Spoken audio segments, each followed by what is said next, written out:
So both Lehi and Nephi have this vision, and it's referred to as the vision of the tree of life. So you can read the full account in there, but part of this vision, Nephi sees people pressing towards this tree that's beautiful, it's glorious. And as they partake of the fruit of that tree, it's delicious to the taste and it makes people happy. And he discovers that it's the love of God. It's the love of Jesus Christ that makes people happy. And across the way, across this filthy river, he sees this large and spacious building and is full of people who are mocking the people who are trying to get to this tree of life. And that large and spacious building represents the world and their idea of what success is. And he says, and it came to pass that I beheld others pressing forward, and they came forth and caught hold of the end of the rod of iron, and they did press forward through the mist of darkness, clinging to the rod of iron, even until they did come forth and partake of the fruit of the tree.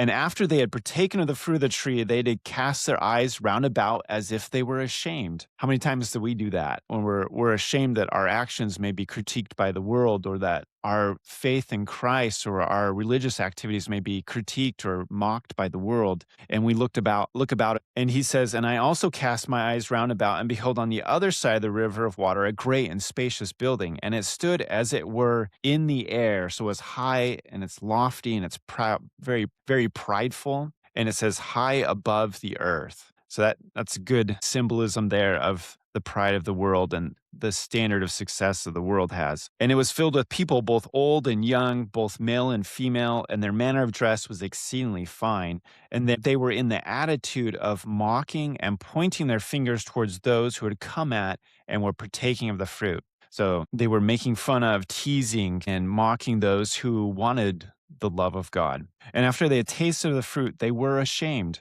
because of those that were scoffing at them, and they fell away into forbidden paths and were lost. And he says, and I saw all other multitudes feeling their way towards that great and spacious building, and it came to pass that many were drowned in the depths of the fountain or the river, and many were lost from his view, wandering in strange paths or strange roads. So a lot of times people go all different directions, anywhere but the straight and narrow path that Christ has outlined. And he says, and great was the multitude that did enter into that strange building.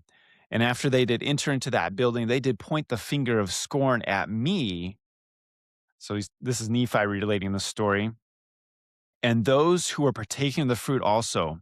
And this line is just absolutely beautiful. Nephi says, but we heeded them not. But we heeded them not.